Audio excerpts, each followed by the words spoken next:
For those with good taste.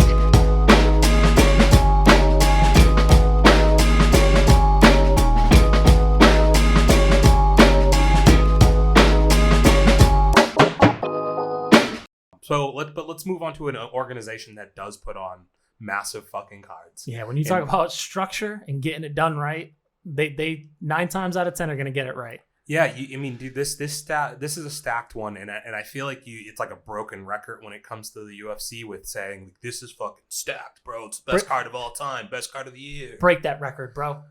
If they keep doing this, we're gonna have to, because you've got 3 title fights. Your prelims has maybe the best bantamweight of all time. Yes. Dominic Cruz. You have, or not even main event. I think he's the second from the top. Yeah, he's second from the top. You have Joseph Benavidez, a staple in the flyweight division, also on the prelims. So it's a very, very, very deep card. Song Yadong, always an exciting fight. Kai Kara France, somebody that they've been trying to promote quite a bit. And even, early prelims, you got Tim Elliott.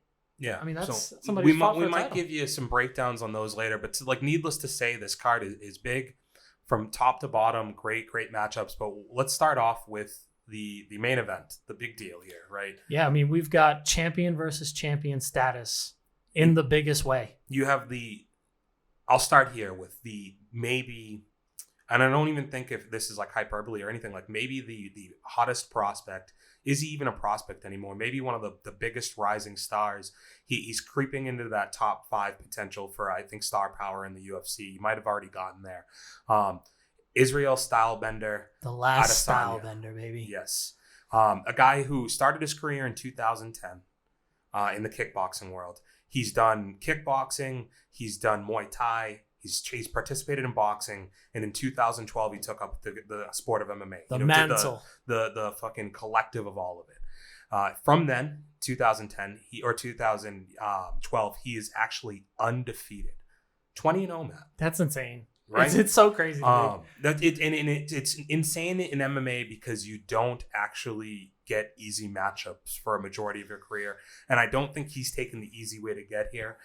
We haven't seen a rise like this in a very long time. Of course, there's the Conor McGregor rise, but this is more similar to even maybe a John Jones rise through the rankings, as tough as that maybe is to hear it for him.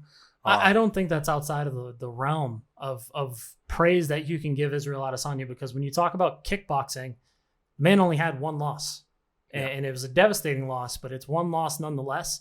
And when he came over to the world of MMA, there's always that waiting to see if he could actually perform at the highest level. Did you see this? I just watched this today, and speaking of his 1 loss. So he was on Teddy Atlas's podcast, and he was talking about his 1 loss. Well, his coach and him were both on there.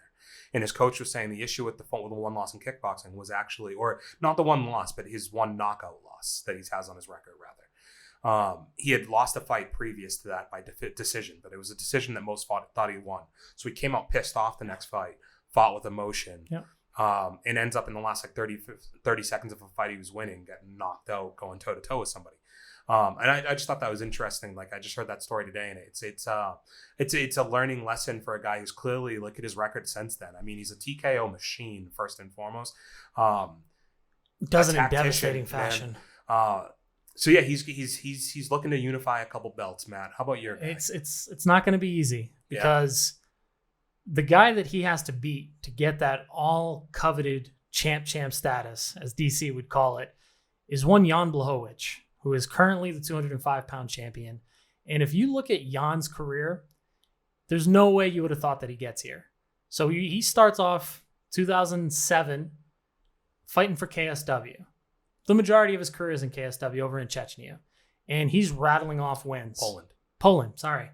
We were talking about Chechnya earlier. Got me mixed up. I get it, man. I don't want our Chechnyan fans. No, gotta show the respect to the Polish to the Polish hammer. Mm-hmm. He is unbelievable. When we Jeff, look at, I'm not talking about you. Shout out to Jeff. But when we look at Jan Blachowicz, there was always that mixture of results when he was fighting in the UFC.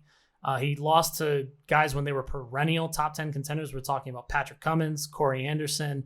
I remember his loss to Ilir Latifi, if you can go that far back, his UFC debut.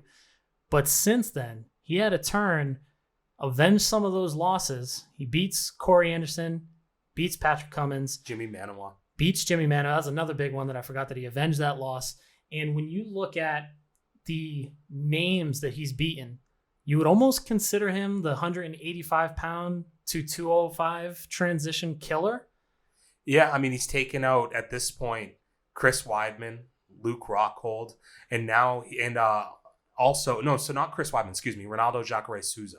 He took out Ronaldo Jacare, and he also took out Luke Rockhold. Now you're looking down the barrel of the up and coming, star of that division. A guy who's defending the belt, the guy who's putting it on the map again after Anderson Silva's left. If he gets it done, he might be the middleweight killer. And this isn't the first time that if someone, and I don't think anybody is writing off Jan at this point, but if you look at his matchups, he's always been the guy that they kind of want to use to springboard into, a different type of status. When we look at Luke Rockhold, it was Luke Rockhold coming from 185 pounds. It was going to be the rebirth of Luke Rockhold at 205 pounds. Not for Jan. Jan doesn't allow that to happen. And he wins the 205-pound title by derailing another hype train in Dominic Reyes, and does it in outstanding fashion. I also think Jared Cannonier was a middleweight, by the way, or he's middleweight now, right? So he went down. Yeah, so Jared Cannonier started as a heavyweight, and when they fought, they were at 205. So regardless, I think the thing that's really tough for me is I won't lie, I've for a very long time have had an opinion that he loses most of his fights. Like my head, I've always picked against him. And I think it was built on that initial run of anytime you saw him go against a name when he got to the UFC, Jimmy Manuwa, Corey Anderson, Alexander Gustafsson. Even Patrick Cummings, for what it's worth, is a name. Like, he fought Daniel Cormier on like a week's notice, 5 days notice, and got a name out of it. So when I saw him fight people that I thought were relevant at that time, it allowed me to build an impression of him. And to his credit, since 2017, he has done nothing but change perception of him completely. Started his UFC career 1-4. It's tough, man. A lot of guys don't come back from that, and that's resolve in itself. So exactly, tough guy. He's lost 1 in his last 10. I do look at a fight like this though, and I don't know how much stock I still put into some of these victories. I don't know how much stock I put into beating Jacare and to beating Luke Rockhold. Even for what it's worth, Dominic Reyes is a great fighter, but I think Dominic Reyes. You had said a while ago that he was too green. He already had his Super Bowl, man. Like he thinks he beat John Jones. Yeah. You've already gotten to the top of the mountain. What more do you have to work for? And you're still so very short-lived in your career. So I'm sure the guy makes a comeback. I just think it was tough to have Dominic, like that victory over Dominic Reyes. While it's great, and I didn't expect him to win because I've picked against him, like I said, a million times over. I don't think anybody would blame you. This run that he's on, I mean, the power scares me. When I look at this matchup for Izzy, the power's got to worry you a little bit, right? But Izzy's fought at this weight before, so I don't think that's that crazy for him to go up to 205. Izzy has been able to show that he can take a punch. Kelvin Gastelum, that man had a fat lip and walked into the 5th round and said, I'm ready to die in here. I don't think that there's going to be any quit in Izzy, but I think, man, it gets really interesting when you start factoring in the fact that he's moving up to 205. It's a bigger jump than any other weight class. We're talking not 10 pounds, not 15. We're talking 20 pounds. It's the biggest jump for any double weight champion, aside from DC doing the heavyweight jump. I think DC made that jump by himself, going from 205 pounds to 240. Shout out to DC. So an interesting thing I had read today was this is the first time Izzy in about like 10 fights is fighting somebody with even close to the same reach as Izzy, because he has he's blessed the same way John Jones is, that he has very, very long reach. So he's got an 80-inch reach. Jan is at a 78-inch reach, so he's still a little shorter in terms of arm length. Kelvin Gastelum being the smallest, he only had 71-inch reach.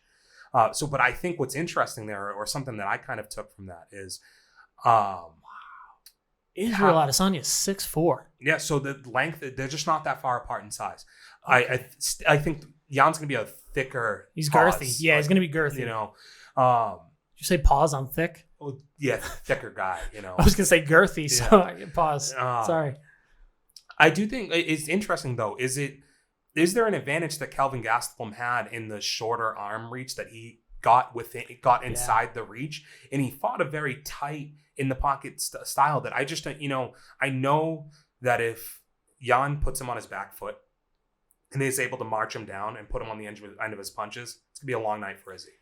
But can he fight a style in the open like Calvin did, where you have to get inside the pocket and stay inside the pocket to really land it? I just don't know with arm length that matches up like that. So you have to fight more at Izzy's range, right? And that's where I get really excited for Stylebender in this matchup because he's had to fight shorter guys. He's needed to kind of use the length, but also use it to in a sense where he's able to back them into a corner.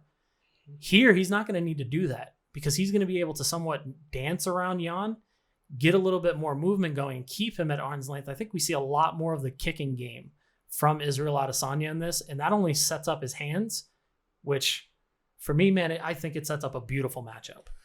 So my prediction for this fight is I am going to take Izzy. This is in the moment. I am actually going to switch, but I would take the over on the rounds. I don't know what this is at. I assume it's probably 3.5. Sure. It's probably right down the middle, but I am taking Izzy with the over. I think it's going to decision. I think it'll be a fairly one-sided decision, though. Izzy might get rocked a little bit early, but for the most part, I think he'll be able to control distance and pace. Weebles wobble, but they don't fall down. And I think Stylebender comes out of this fight. I do think that this has to go to a decision. I think it would be tough to say that he's going to knock out Jan. I will stick with the Izzy pick, but for me, I'm just excited for this fight. I think it's going to be a fantastic event and lines up to give Stylebender a chance at superstardom in that ever-coveted champ status. For those with good